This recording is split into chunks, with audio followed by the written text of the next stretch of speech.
Hi guys, welcome back to K-Drama Addict. The Incheon International Airport was always loud. It hummed with the energy of thousands of lives passing through. Businessmen dragging rolling luggage.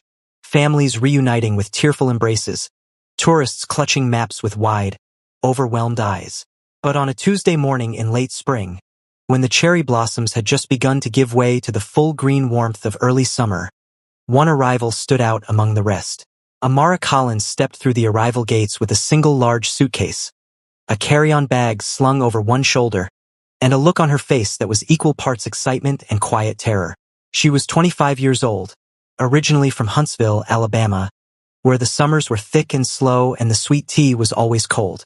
She had grown up on her grandmother's porch, listening to old gospel records and dreaming of places far away. Now here she was, Seoul, South Korea, and the dream had the audacity to be real. She wore a simple yellow sundress that fell just below her knees, the fabric soft and light against her brown skin. Her hair, her glorious, full, natural curly hair, was pulled up loosely at the crown of her head, with thick coils escaping around her temples and the nape of her neck. People stared. Some smiled. Amara was used to both. She had been awarded a one-year cultural exchange fellowship at the Seoul Arts and Literature Foundation, a prestigious program that placed international writers and artists within Korean creative institutions. Amara was a writer short stories, mostly, with a voice her professors back at the University of Alabama had described as quietly devastating. She wrote about home, about displacement, about the way love could feel like both a rescue and a trap at the same time. Her work had caught the attention of the Foundation's International Committee, and now here she was, yellow dress, curly hair, and all, stepping into a country whose language she barely spoke beyond Annyeonghaseyo and Gamsahamnida. She found her way to the taxi line, dragging her suitcase across the polished floor, and was fumbling with her phone, trying to pull up the address of her temporary apartment in Mapogu, when she collided, firmly and without warning, into a wall. Except the wall breathed. "Ow," said the wall in Korean, and then in clean, measured English. "Are you all right?" Amara stumbled back, grabbing her suitcase before it tipped over completely, and looked up. The man she had walked into was tall. Taller than she had expected anyone to be, standing at least 6 feet, with a lean, composed build and a face that looked like it had been drawn carefully by someone who took their time. He was 30 years old, dressed in a charcoal gray button-down shirt tucked into dark trousers, with a leather bag over one shoulder and the slightly impatient look of someone who had a schedule and had not budgeted time for collisions. His name was Park Jun-ho. "I'm so sorry," Amara said immediately, pressing a hand to her forehead where it had knocked against his chin. "I wasn't looking where I was going. Are you okay?" He blinked at her, not rudely, more like he was recalibrating. "I'm fine," he said. His English was precise, practiced, with only a faint trace of an accent. "Are you new to Seoul? That obvious?" She laughed. A warm, open laugh that made the woman behind him in line glance over. "You were holding your phone like a map and walking like someone who doesn't know what direction they're going," he said. It wasn't unkind, just honest. "Wow, accurate." She tilted her head. "I'm looking for Mapogu. Do you know it?" "I live there," he said, and something shifted almost imperceptibly in his expression, not quite surprise. More like the universe had made a small, unnecessary joke at his expense. "Which part?" She showed him the address on her phone. He studied it for a moment. "That's 2 streets from my building," he said. "Well," Amara said, smiling up at him, "looks like we're almost neighbors." Park Jun-ho was not the kind of man who smiled easily in public. He had been told this before by his mother, by his ex-girlfriend, by his colleague Seo-yun, who said he had the resting expression of someone perpetually reviewing a disappointing report. But something about the way this woman in the yellow dress said almost neighbors, like it was simply the most natural and wonderful coincidence in the world, made the corner of his mouth lift, just slightly. "I'll show you where to get a taxi," he said. That was how it began. Jun-ho was a senior editor at Hanul Publishing House, one of Seoul's most respected literary publishers.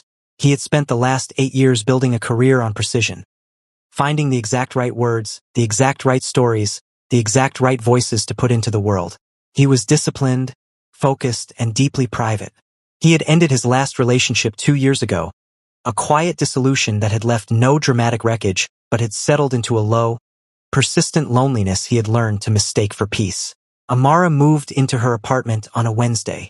By Thursday, she had already wandered into the wrong subway line twice, accidentally ordered a dish she was mildly allergic to, and stood in the middle of Hongdae looking completely, cheerfully lost.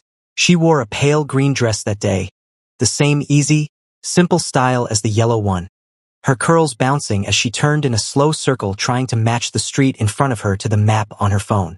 Junho found her like that, purely by accident, walking home from a meeting, and stopped on the pavement. "You again," he said. She spun around.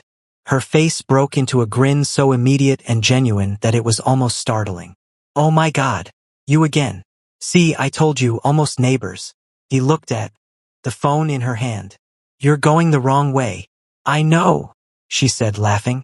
"But in my defense, all these streets look the same to me right now and I haven't had coffee yet." He hesitated.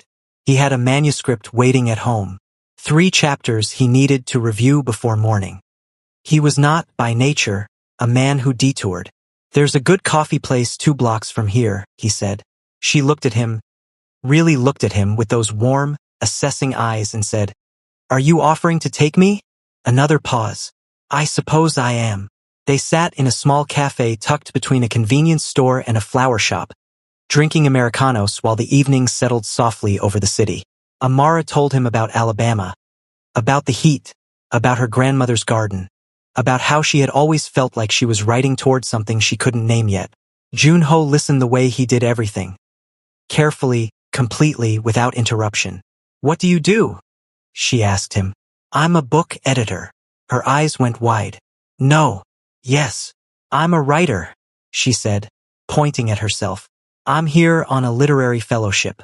We literally work in the same universe." She shook her head, laughing softly at the coincidence. "What kind of books do you edit?" "Literary fiction, mostly. Stories about people trying to understand themselves." "That's all stories," she said. He looked at her for a moment. "Yes," he said quietly. "I suppose it is." By the time they finished their coffee, the street outside was lit with the warm glow of shop signs and the distant sound of music drifting from somewhere deeper in the neighborhood. Junho walked her back to her building. Her simple, practical apartment building with the red mailboxes out front, and they stood at the entrance in the particular silence of 2 people who have unexpectedly enjoyed each other's company and don't quite know what to do with that. "Thank you," Amara said, "for the coffee, and the directions, and for not letting me wander into the Han River or something." "The Han River is not that easy to wander into," he said. She grinned. "See you around, neighbor." He walked the 2 blocks home and stood in his apartment, tidy, spare, full of books, and thought about the way she laughed. Like nothing in the world was worth holding back for. He told himself it meant nothing. He did not entirely believe himself. 3 weeks passed. In those 3 weeks, Seoul began to reveal itself to Amara the way cities do when you stop being a tourist and start simply living. Slowly, in layers, the way you peel something beautiful and find more beauty underneath. She discovered the Pojangmaka tents near her neighborhood where the tteokbokki was spicy enough to make her eyes water, and the ajumas behind the carts laughed warmly when she fumbled through her order. She found a small bookstore in Mapogu with an English section in the back corner and a cat that slept on the poetry shelf. She wore her blue dress on Mondays, her white dress with the tiny flowers on Wednesdays, and her deep burgundy dress on Fridays, and she wrote every morning at a small desk by her window, watching the city wake up below her. She and Junho fell into an accidental rhythm. It started with small things. A text. He had saved her number the night of the coffee, claiming it was practical in case she got lost again. Asking if she had found the good samgyeopsal place on the corner yet. She hadn't, so he told her which table had the best ventilation. Then, on a rainy Thursday when she was stuck inside and restless, she texted him a line from something she was writing and asked if it felt true in translation. He replied 20 minutes later with 3 different ways to think about it, and they ended up in a 2-hour conversation about the nature of untranslatable words, Han, Nunchi, Jong, and whether emotion could survive the passage between languages. Amara wrote, "Feeling doesn't need a word. The word is just the door." Junho sat in his office and read that line twice. He started walking past the bookstore more often. She started leaving her window open when she wrote, so she could hear the street. They did not say any of this to each other directly, It was the kind of thing that lives in the space between people before either of them is brave enough to name it. The foundation had assigned Amara a workspace in a shared creative studio in Yongsan, where she was expected to spend 3 days a week among other artists and writers. It was there that she met Cha Min-seo, a Korean novelist her age, sharp-tongued and fiercely funny, who took one look at Amara and decided immediately that they would be best friends. Min-seo spoke English with aggressive confidence and zero hesitation, and she became Amara's guide to everything the guidebooks didn't cover. Which Norbang rooms had the best song selection, how to navigate the unspoken social choreography of group dinners, and, most helpfully, how to read Korean men. They don't say what they feel, Min-seo said one afternoon, spinning in her studio chair while Amara described, without naming names, a certain editor who texted her about food and literature and walked her home without being asked. They do what they feel. Watch what he does, not what he says. What if what he does is just be a nice person? Amara said. Min-seo looked at her flatly. Korean men are not randomly nice to women they don't care about. That's not how we're built. Amara thought about this for longer than she intended to. It was the Foundation's spring showcase, a cultural evening where the international fellows presented their work alongside Korean artists. That changed things properly. Amara read a short piece she had been working on since arriving in Seoul, a story about a woman who travels to a country where no one knows her name and discovers that anonymity is the closest thing she's ever felt to freedom. She stood at the microphone in her deep rose dress, her curls pinned up with a single clip, and read in her Alabama voice, slow and deliberate, and the room was very quiet in the particular way rooms get quiet when something true is being said out loud. Junho was in the audience. He had not told her he was coming. He had received the invitation through professional channels. Hanul Publishing was a sponsor of the foundation, and he had almost not come, telling himself he was too busy, the manuscript was waiting, there were emails. But he had come. He had arrived 10 minutes early and sat in the third row and watched her walk to the microphone in her rose dress. And when she read, he felt something inside him shift, the way a key turns in a lock it was made for. Afterward, at the reception, he found her surrounded by people, glowing with the particular warmth of someone who has just been genuinely seen. She spotted him across the room and her face did the thing it always did. That immediate, uncalculated brightness, and she crossed to him. "You came," she said. "I was invited," he said.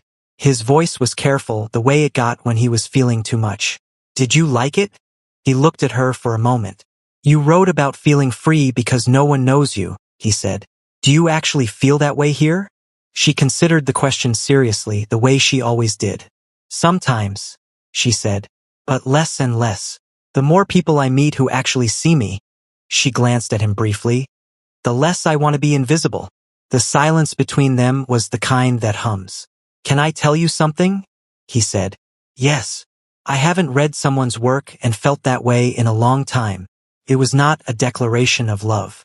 It was, for Junho, something more intimate, the opening of a door he kept very carefully closed. Amara understood this instinctively, and she didn't push it. She just smiled at him, warm and unhurried, and said, "That means a lot, coming from you." They stayed at the reception until it was nearly empty, talking in the way they had started to talk. Easily, deeply, like two people who have known each other longer than the calendar says. He walked her home in the cool spring night, and at the door of her building, under the dim light of the entrance lamp, he looked at her curls falling loose around her shoulders and thought that he had never in his life wanted to say something so badly and found himself so completely without words. "Junho," she said softly. "Yes. Next time you want to come to something I'm doing, you can just tell me you want to come."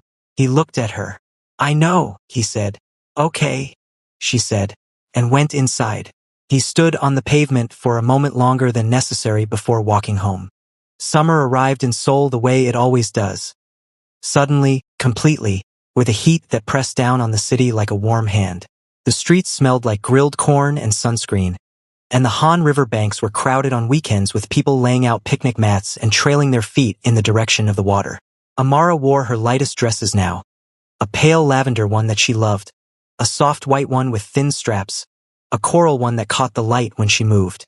She had settled fully into Seoul by now, the city no longer foreign but familiar, its rhythms absorbed into her daily life.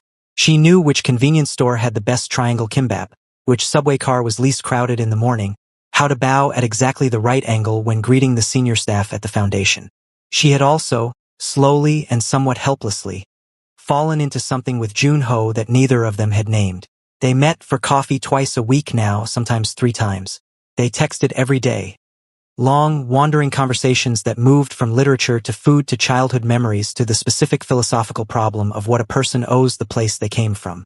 He had started sharing manuscripts with her, not for professional feedback, just because he said he trusted her instincts. She had started writing a longer piece, something closer to a novel, and the protagonist had a quietness to him that she did not examine too closely. But there was something in the way Junho held himself, a reserve, a careful maintenance of distance even in closeness, that sometimes made Amara feel like she was standing outside a house with all the lights on, unable to find the door. She had learned, through Minasio's patient cultural translations, that he was not cold, that what looked like restraint was often depth, that Korean men of his type expressed care, through acts rather than declarations. And she saw the acts. The coffee he always remembered to order without asking, the way he walked on the outside of the pavement without thinking about it, the manuscript notes he left her that were always more generous than she deserved, the time he had spent an entire Saturday afternoon helping her navigate a government office for her fellowship paperwork without a single complaint. She saw all of it, and still the door. What Amara did not know, what Junho had not told her, was that there was a woman named Kim Eugene. Eugene had been Junho's girlfriend for 4 years, ending 2 years before Amara arrived. The breakup had been mutual in the technical sense. Both of them had acknowledged, quietly and without drama, that what they had was not enough, but it had not been painless. Eugene had wanted more than Junho knew how to give. She had left saying that loving him was like trying to fill a room that had no walls. He had replayed that line more times than he would admit. Eugene reappeared in July. She had been transferred back to Seoul from a work posting in Busan, and she texted Junho on a Wednesday evening, politely, casually, the way you text someone you have loved and learned to be civilized about. "I'm back in Seoul. Hope you're well." He replied with equal civility. They agreed to meet for lunch the following week, as adults, as people with shared history who had managed to remain on reasonable terms. Amara found out about the lunch not from Junho but from Minacio, who knew Eugene tangentially through a mutual friend and had heard the news through the particular speed of Seoul's interconnected social circles. Minacio told Amara over bingsu one afternoon, watching her face carefully as she did. "Are you upset?" Minacio asked. "We're not together," Amara said. "I have no right to be upset." "That's not what I asked." Amara stirred the shaved ice slowly.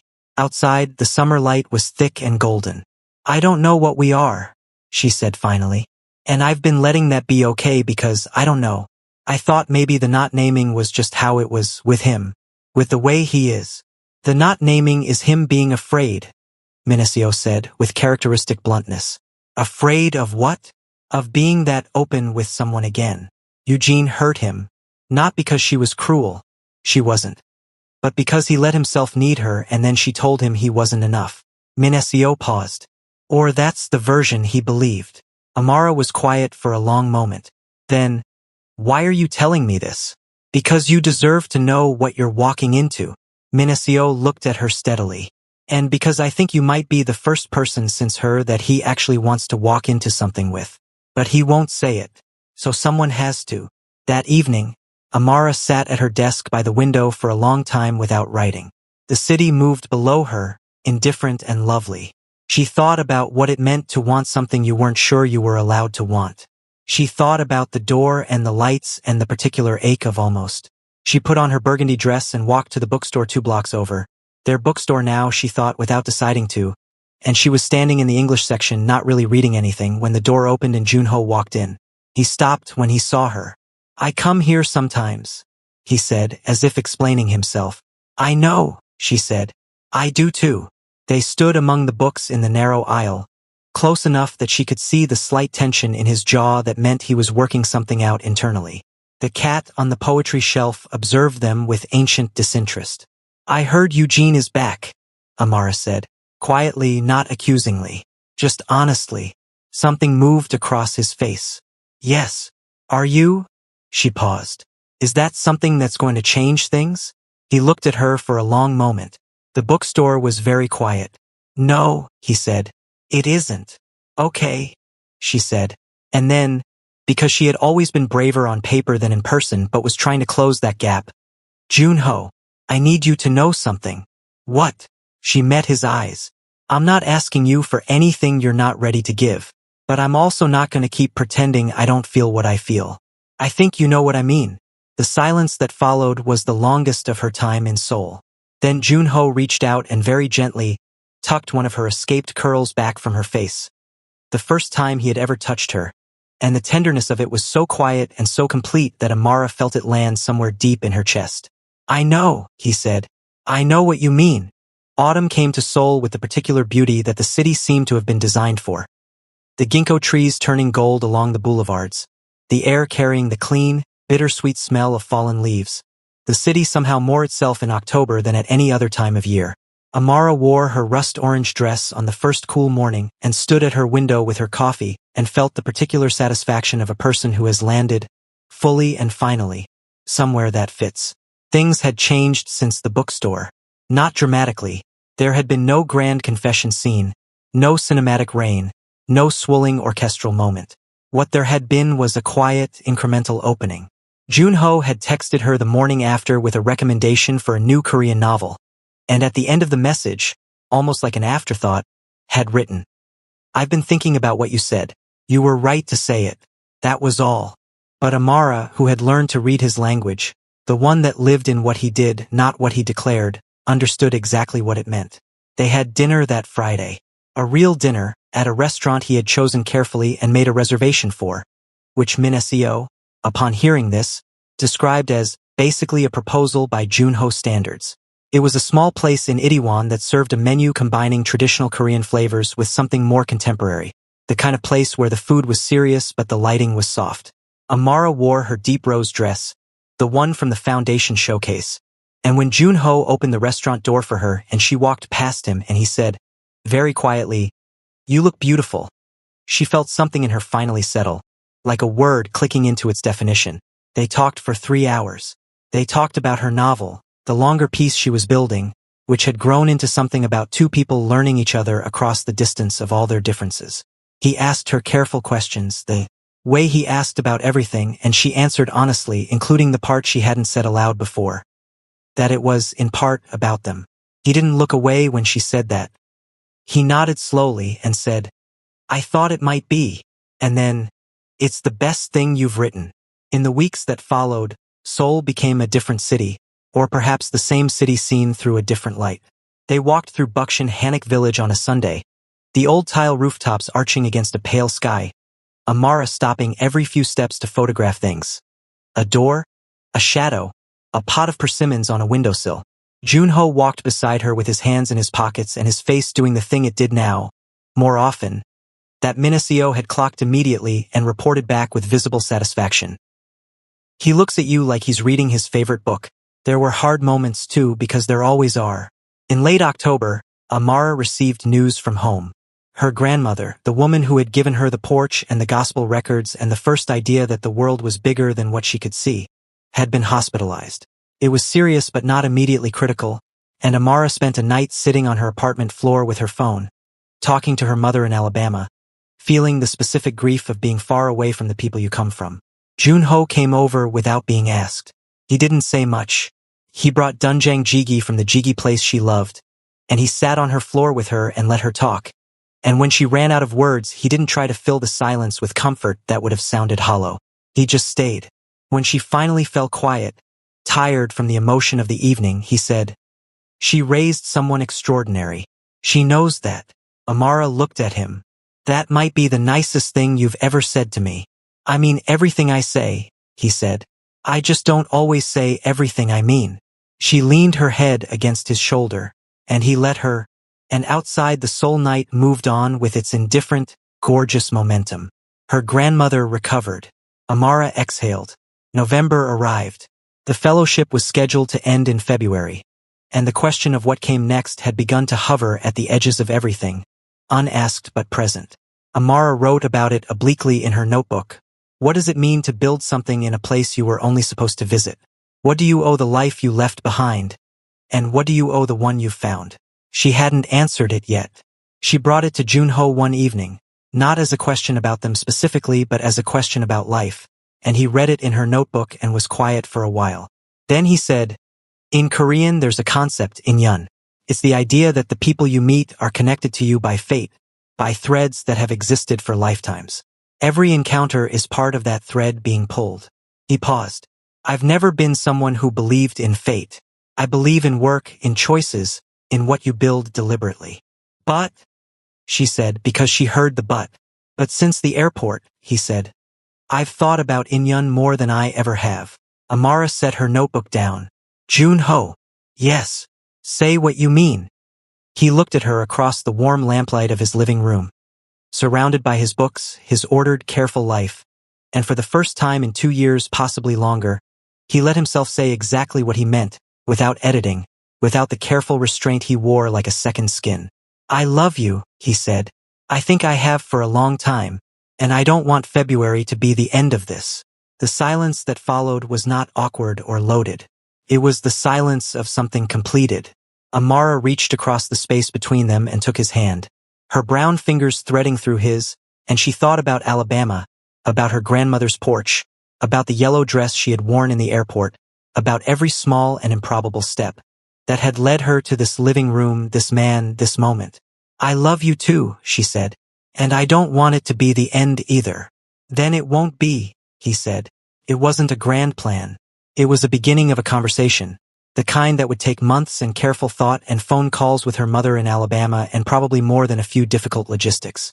But in the way of all true things, the decision had already been made before either of them spoke it out loud. It had been made in an airport collision, in a coffee shop, in a bookstore aisle, on a foundation stage, on an apartment floor.